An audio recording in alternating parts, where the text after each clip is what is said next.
Hey, welcome to Echoes of Impact with Noura. This is your host, Noura Masri. Welcome to the show.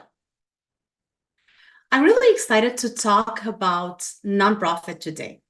This is an episode dedicated for about nonprofit because this is a time very important for nonprofits. 30% of funding comes to nonprofits in December, and you have to be prepared now. Actually, you always have to keep in mind that you are in preparation mode. But before we dig further on this, before we talk more about it, I wanted to share about my backstory, why I care about nonprofits, why I want you to win. Now, I'm originally from Syria. I came to the US back in 2000.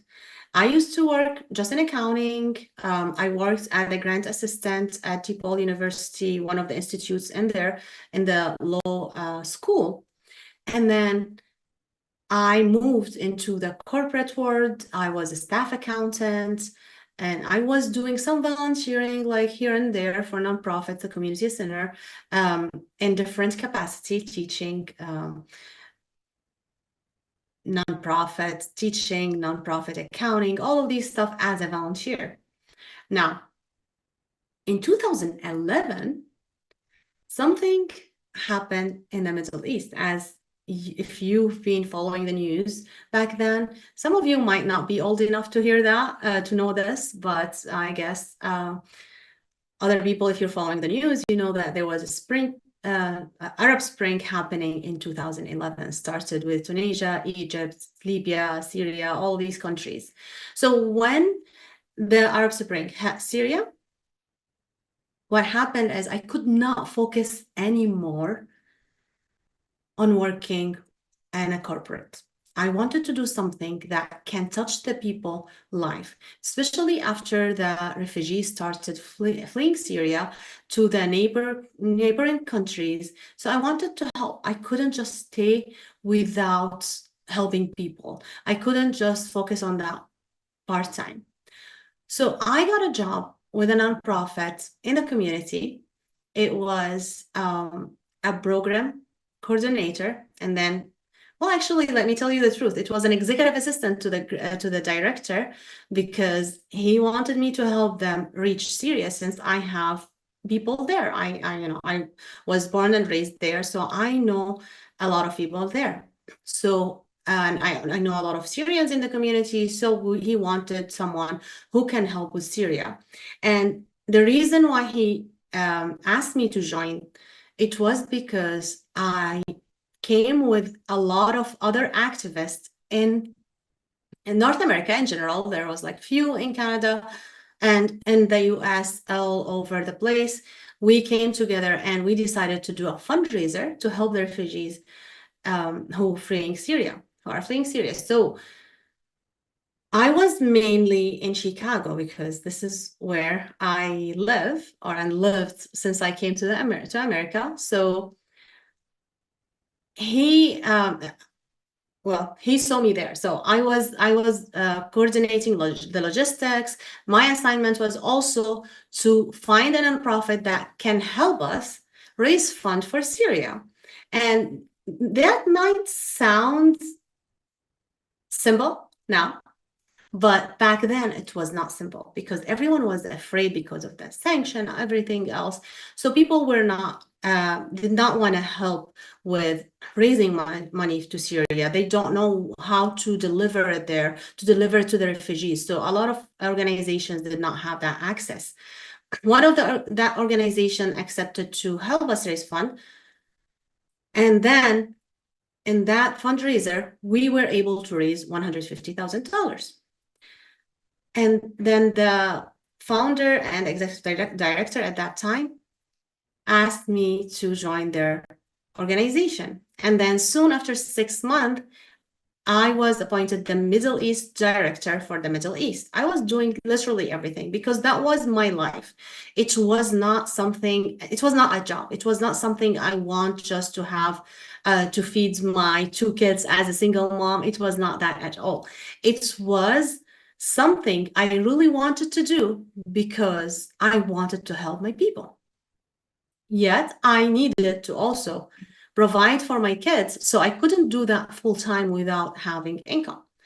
So I worked in that organization. I was doing a lot of things, like in the Middle East. I changed a lot of things. I brought a lot of values from the corporate world to be implemented in the organization. And I participated big time on the growth of the organization. That organization and many other organizations I worked with in different capacities were actually relying on individual donations. And that is really important to emphasize, because a lot of you guys, I see you there in nonprofit, registering your organization and looking to have grants right away, looking to have sponsorship right away. And that does not work. Believe me, you can have million of dollars, millions. I don't know if you can say millions, but I'll say it. So, as you know, English is not my native language. So if it's wrong, forgive me. So I was able to help those organizations from the ground up raise a lot of money from individual donors. I worked with so many organizations afterwards, like I said, in different capacities. Most of them were helping Syria or the neighboring country, the Middle East in general. And they did a lot of work in other countries, but my main calling, my main cause why I did this, it was because I wanted to help Syria. I wanted to help my people. So I decided then, after a few years, I got tired from the news. I could not focus anymore without neglecting my family, my kids, and my kids were about to go to school, to colleges, and I can't really make it in the nonprofit world. So I decided to shift and come back to the corporate world, where I worked with an organization, with a company where I could see different industries. Now, when I started Noura's Books, this is when I was pulled again to work with nonprofits, because I wanted to help you guys establish a good organization that's going to win. Let's say establish and run a winning organization. This is very important to me, because I know each one of you have a calling. Each one of you have something you care about. No one else care about what you care about. I'm not saying they don't care about homeless, whatever the mission that you are in, but I'm saying it's not as much as you do care about. Your reason is different than their reason. Your motivation is different from a lot of people motivation. So because I'm from Syria, I couldn't just stay quiet when something happened to my people. Maybe you may be from Africa, from Mexico, from any other country or region, from Pakistan, from Russia, from Ukraine, whatever you are from, you're going to have different mission, different cause. You are maybe from a specific state and you care about the people in your street. Maybe you care about animals. I don't know what's your cause. I don't know what's your mission, but you are the one who cares the most about this. And let me tell you, you'll find a lot of people like you. But before we get in there, I want to take a break right now. Make sure you observe what I'm talking to you, like take it in with open heart, because I'm going to share with you the framework I used and I'm still using with my client right now to raise millions to your organization, so you can fund your mission, so you can attract more donations, so you can attract grants, attract donor sponsorship, everything. So stay with me. This is Echoes of Impact with Noura. We'll be right back.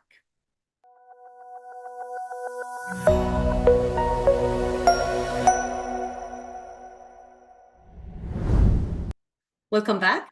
This is your host, Noura Masri, and this is Echoes of Impact with Noura. Before the break, we were talking about my backstory and why I am involved with nonprofits. because this is very important to tell you guys where I'm coming from, to tell you the story that happened, why I'm here, why I care about you. Yes, I'm a tax professional, I'm an accountant, but you guys have a special place in my heart because I know you care about something important to you. Therefore, I want you to be able to take care of that one thing that is important to you. Why now? Because this is your opportunity to put your organization on the map. December is where most people are looking to support a cause for different reasons.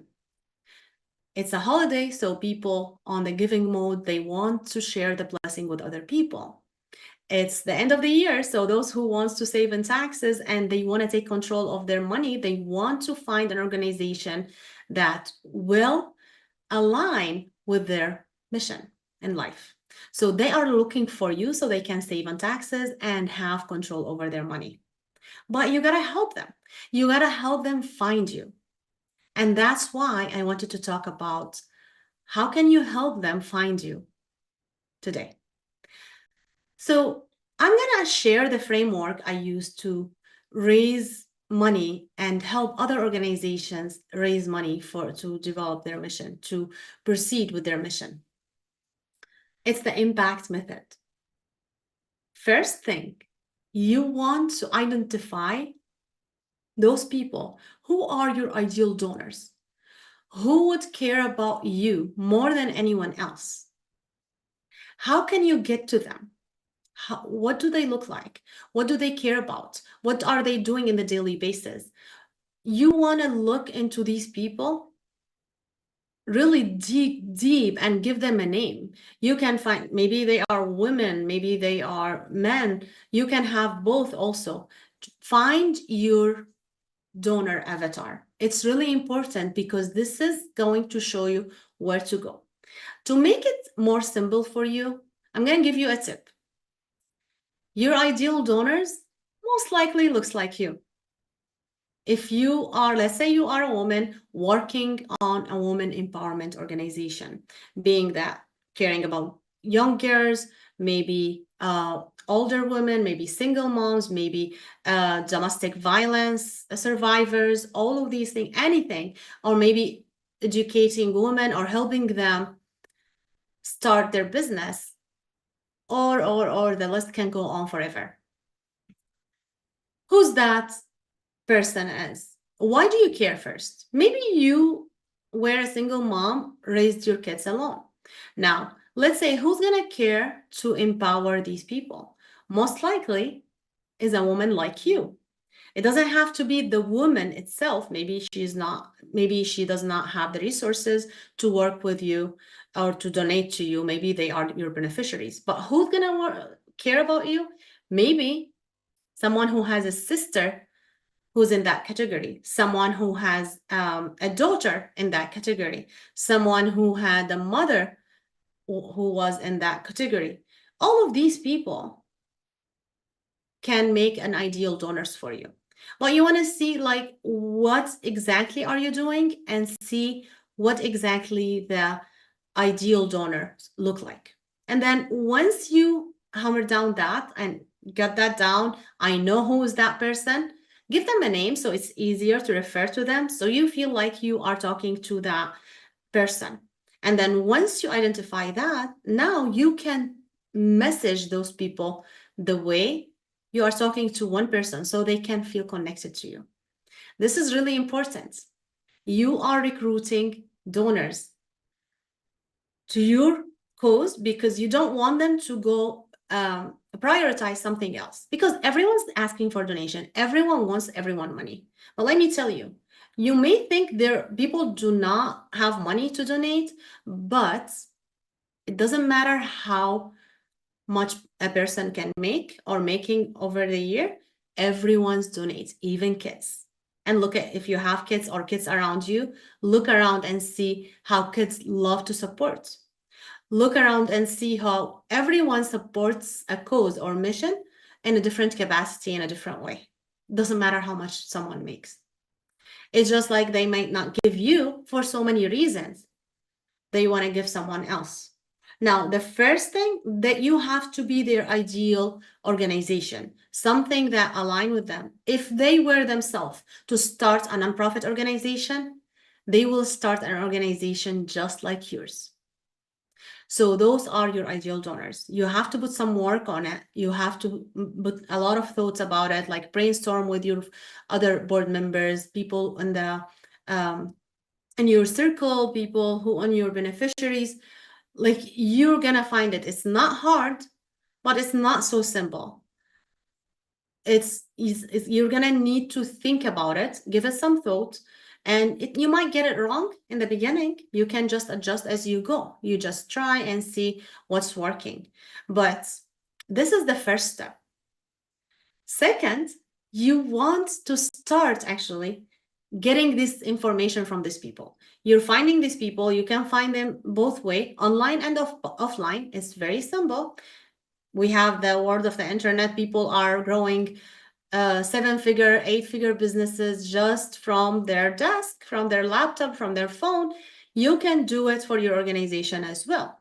You can find those people. Where do they hang out or hang out? Where do they hang out at? Where do you find them? In Facebook group, LinkedIn, Instagram, where? That's going to be determined by your ideal donor avatar. You're gonna know, like, where do these people go?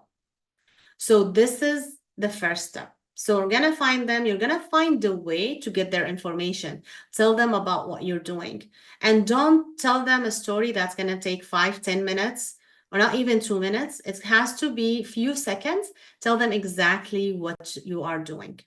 That is really important, to have a direct, clear message. I call in my training, in my coaching program, impact statement. Your impact statement is very important.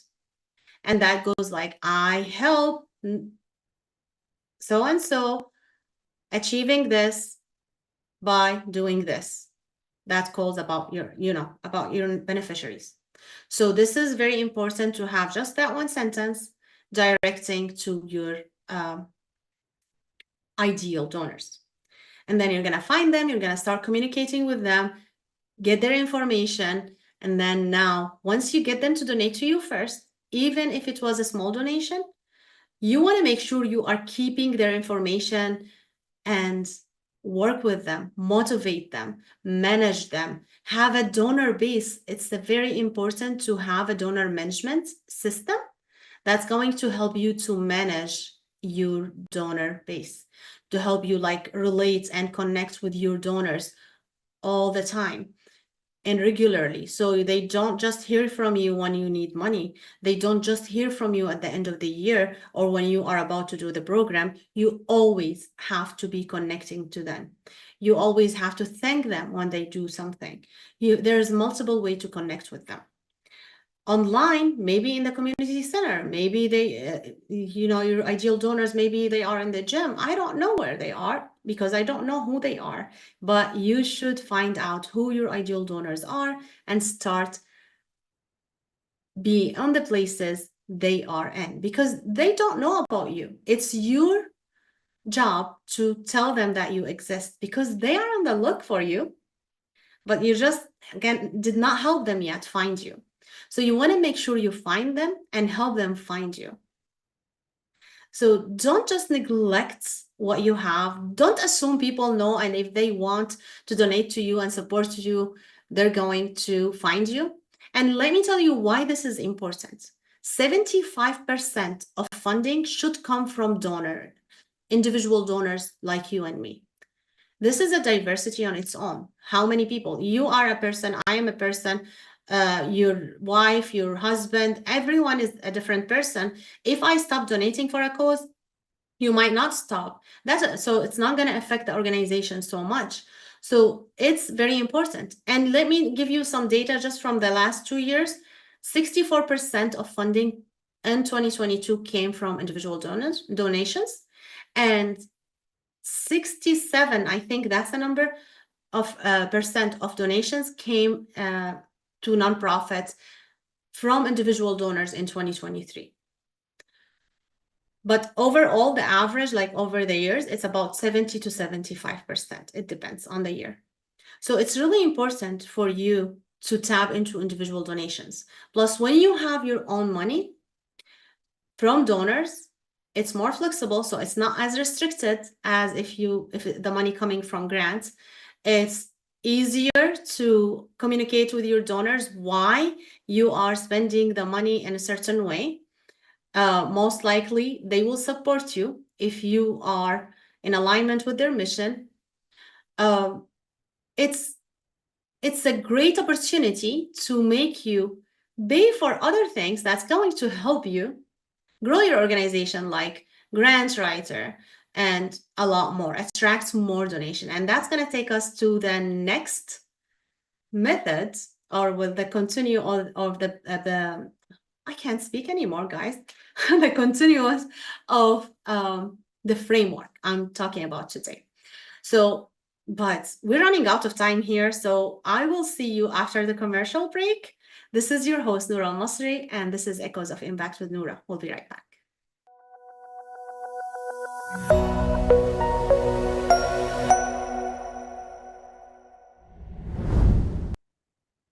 Welcome back. This is your host, Noura Masri, and this is Echoes of Impact with Noura.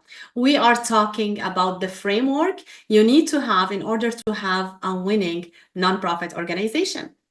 So before the break, we spoke about how to get those individual donors, how to establish a strong organization with establishing your donor base. And I know I'm sharing a lot of information with you guys. You might want to write down. If you're watching on a TV right now, if you are listening on a radio, you want to go back and find this episode on the Now Media TV under Echoes of Impacts and start writing down. Start writing down what I am talking about. This stuff I am teaching in my masterclass and my coaching program. I work on this with my paid clients. I'm sharing here with you guys. So it's really important information. If you start applying this information, it's going to make a difference in your nonprofit life. Now, after you identify your ideal donors, after you got them, manage them, keep their information, and then that's going to help you attract more funding. It's going to help you, like I said before, attract grants, attract sponsorship, attract even more donors. Because if someone heard, like someone who trusts me, heard that I'm donating for some organization that they care all about also, because technically I would attract the same people, they share the same vision, they will be also donating to you. So more donors can get more donors for you. So it's going to attract a lot of a lot of donations, a lot of funding your way when you establish your organization correctly. Now, we're going to move to the C, compliance. Compliance is a key.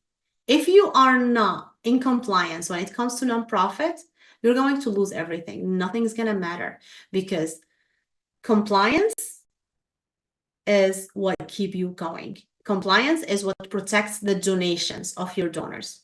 So let me tell you what is compliance. I'm talking here about the US, okay? Whether you have an NGO or a nonprofit organization based in the United States.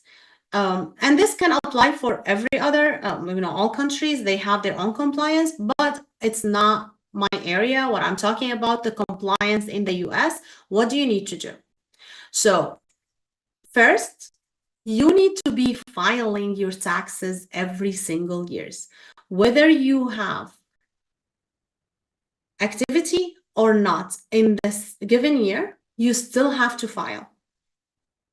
IRS have a record for hundreds, thousands of organizations, nonprofit organizations, who lost their exempt status just because they did not file their taxes. And let me tell you, they are going harder on this. So even if you are late in one day or few hours for filing that third year, because I'm going to tell you why it's third year.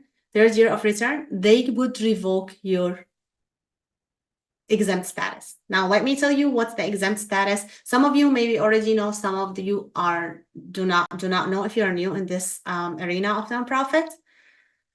Exempt status is a status, technically like a paper you receive from the IRS saying, hey, you are eligible to receive a tax-exempt donation. Meaning, if I am donating to you, I can save in my taxes.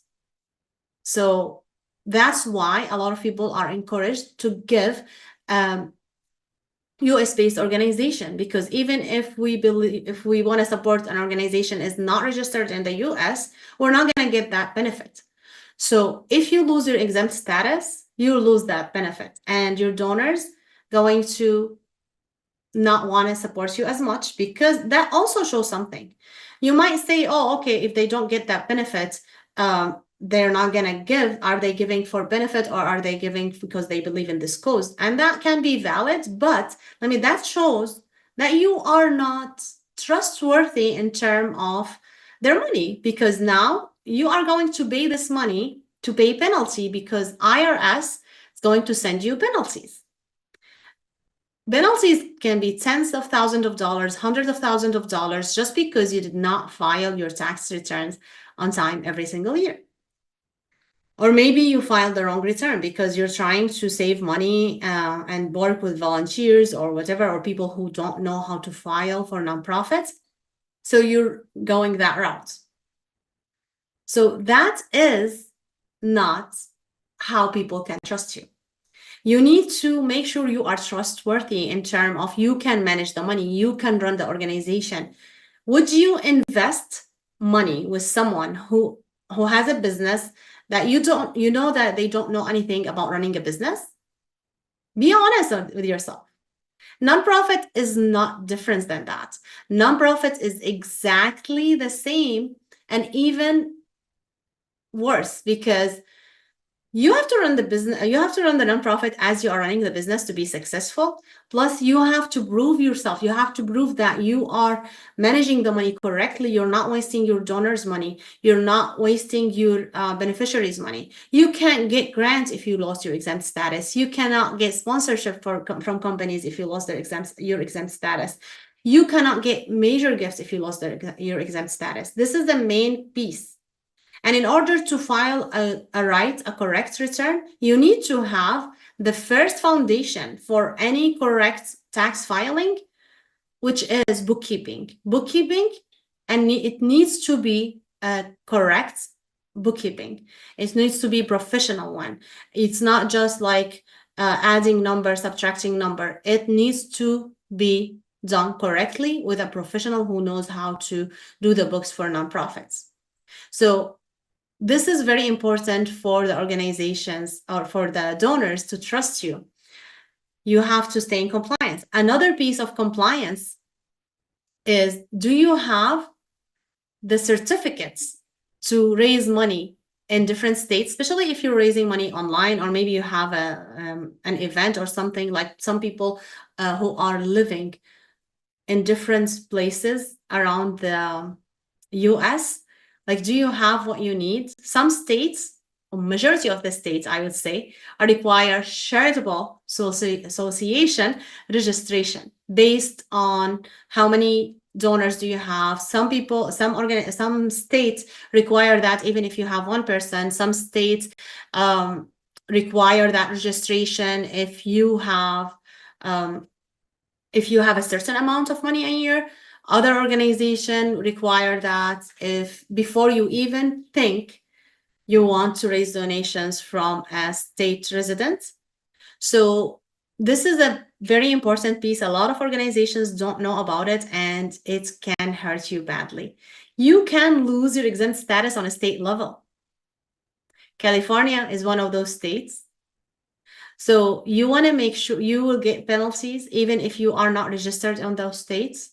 So you have to make sure you stay in compliance in a state level and in a federal level.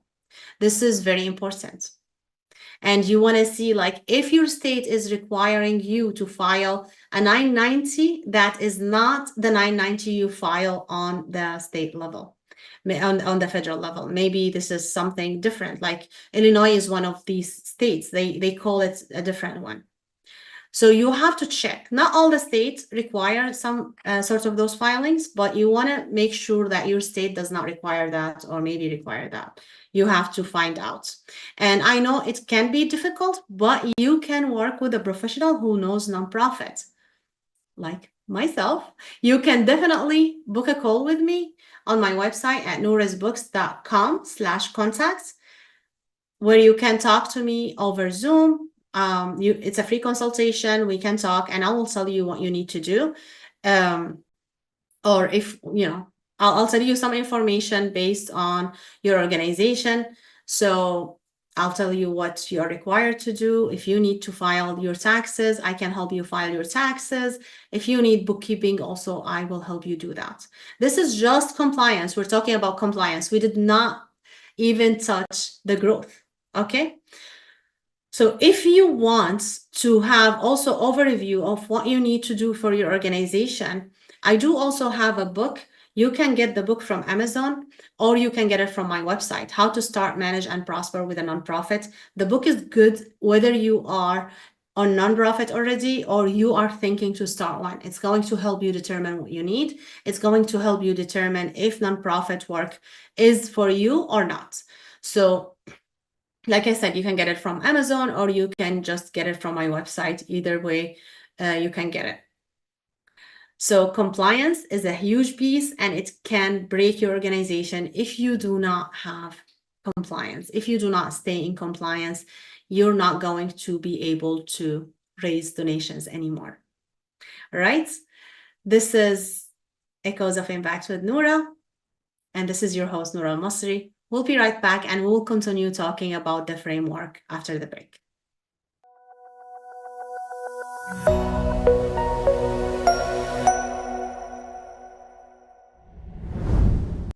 Welcome back. This is your host, Noura Masri, and this is Echoes of Impact with Noura. We're coming to the end, guys, to the end of the framework. We're talking about to have a winning nonprofit organization. We spoke about finding your ideal donors, how to manage and get their information, motivate them, attract more funding, and then staying in compliance, which is very, very, very important. And last thing, you cannot do anything without team. You can go fast without a team, but you cannot go far. So if you want to have a winning organization that's going to attract donation, attract more donors, attract funding from all sorts of places, you need to have a good team. And I'm not talking about volunteers. Volunteers are important, but you cannot rely on volunteers. You have to have someone to manage volunteers if you want to have reliable volunteer system. Otherwise, you have to have a system. You have to have the right people in place. That starts with you or the executive director, with the assistant or executive assistant, and then your other people, like maybe in the beginning, so you don't have to pay like a lot of money with payroll taxes and everything else, because nonprofit also pay payroll taxes. It's a business, like I said, and this is nothing different than a business when it comes to payroll taxes in particular, and hiring. So you still have to pay payroll taxes. So you can have outsource, so you can work with people, consultants, like marketing consultants, sales consultants, whatever consultant, outsource bookkeeping, outsource CFO services. So anything that's going to help you, a grant writer, you can outsource and do peer project work, but you need to have a team. Don't try to do things that you are not good with and waste money and time with it. You think you're not wasting money and time, but in particular, I've seen a lot of you guys wasting years in nonprofit, trying to do it on your own, without knowledge, without people, without anything, and you are failing even though you should be winning. You are getting all these penalties. You are not getting money that you deserve to run your cause. You are not running your organization professionally, so people are not trusting you because you don't have even the capacity to run the organization. You're doing it on the side. You don't even hiring people. You cannot pay anything. You are drained and self-funding and moving just to draining yourself and draining your family, draining your financials, and disappointing your beneficiaries. If you have founded this organization to support homeless, you are disappointing them. If you started this organization to promote education, you are disappointing the students. If you are supporting women, you are disappointing them. If you are supporting animals, anything, any cause, you are disappointing all these people that you care about. Just because you refuse to learn, you refuse to do the professional work, you refuse to hire, you refuse to work with people who are ready and eligible to help you. You want to save money. You lose a lot of money while you think you are saving money. I was able to help one of the organizations I worked with raise $1 million in the first year. $1 million in the first year just from individual donations. So that could be you. That could be you. But you're just not taking the first step. You're losing $1 million at least a year just because you're not taking a chance to learn, to do what you are supposed to do. You are getting tired, you are getting drained, you are disappointing your beneficiaries, you're disappointing your family. I don't know who you are disappointing. Who are these people who, who are looking forward for you to support them? You are disappointing them. Do you still want to disappoint them moving forward, or do you want to change this and make sure you take responsibility, start learning, have a team in place, learn the work that you need to work, stop complaining, and just do the work? What do you want to do? I want you to answer. You can email me with your answer. You can comment under, well, if you're watching from YouTube or from the internet, you can comment. If it's on the podcast also, you can send me messages on hello@echoesofimpact.net, hello@echoesofimpact.net. Tell me what are you struggling with. I'll be happy to help you. I'll be happy to get more information to you, share more with you from my experience, from stories that I have every single day with my clients. So I am looking forward to help you grow, to help you do the right thing, but you have to ask for it. You have to take the first step. I can't force you to do it. I am passionate about helping you, but I cannot force you to do it. I know December is very important. I know this is the time that can change your nonprofit game. You can transform your organization from failing organization to a winning organization. That's why I've been working hard with my team to prepare a challenge that is Profitable Giving Tuesday Challenge. Giving Tuesday, if you're not familiar with the concept, it's the first Tuesday after Thanksgiving. You know how after Thanksgiving, we have that Black Friday and then Cyber Monday. And then after that, it's going to be Giving Tuesday. Giving Tuesday is an opportunity for the organization, nonprofit organizations, to put themselves on the map, to attract donors, to attract people like who are looking to support the cause that you are looking for. This is why I wanted to do this challenge, so you can start doing the work. You can develop the strategies in order to do what you have to do, in order to be responsible and don't disappoint the people who you care about the most.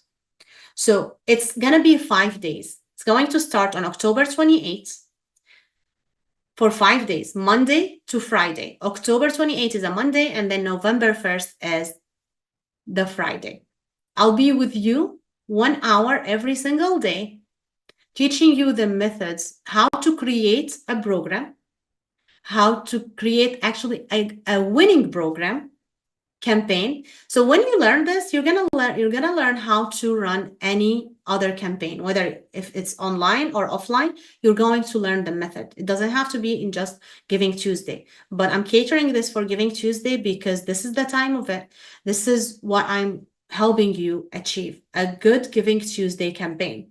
Now, the result is going to vary between each one of you. Some of you are going to have a lot of donation coming if you have done the groundwork before.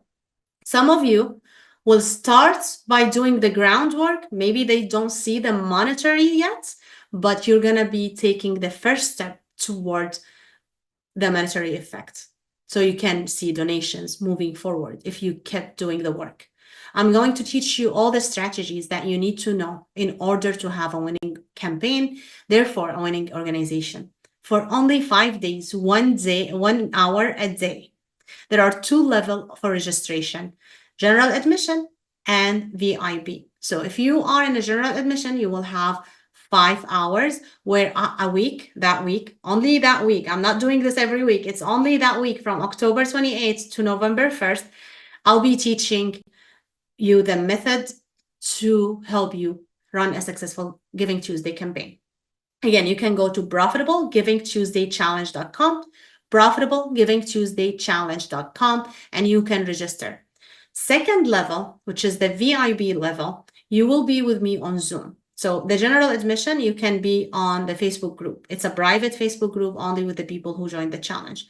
And then if you are in VIP, you will be with me on Zoom. And you get to be with me for 2 hours. The first hour we will be teaching, I will be teaching the method, and then we will get off the Facebook group and stay only on Zoom for the following hour. So you can ask me the questions that can help you have a winning organization. So if you are in a general admission, you're going to get 5 hours where I teach you what I want to teach you to help you. And if you are in a VIP, you're going to have 10 hours with me that week. So make sure you don't lose this opportunity. This is the last time I'm doing this year. And actually the only time, because there's only one Giving Tuesday a year. So I'm not going to only show you the framework. I'm going to show you the messaging. I'm going to show you how to build a strong impact statement, how to message people, where to find them, how to design your campaign so you can have a winning campaign. So make sure you register at Profitable Giving Tuesday challenge, profitablegivingtuesdaychallenge.com. It's profitablegivingtuesdaychallenge.com. I can't wait to see you. It's going to be a great but busy week for me that week, but I'm willing to do it because I want you to win. So make sure you go register. Make sure to let other people know about it. It's a profitablegivingtuesdaychallenge.com. And don't lose this opportunity. That was it for today. I really wanted to dedicate this episode just to tell you about this framework that I used to have winning organizations over and over again when I was full-time with nonprofits, and when I am now helping nonprofits in the capacity of my accounting firm, which has that coaching hand just to help nonprofits and to help business as well. But today I just wanted to talk about nonprofit because this is a critical time for you, and I want you to be ready and I want you to win so you can end the year strong and get that 30% of funding that's coming on December, and also to start the next year strong. So you can win and just win and continue winning. I love you all. Have a great rest of the day or a great week ahead of you. Until next time, keep making an impact. This has been a Now Media Networks feature presentation. All rights reserved.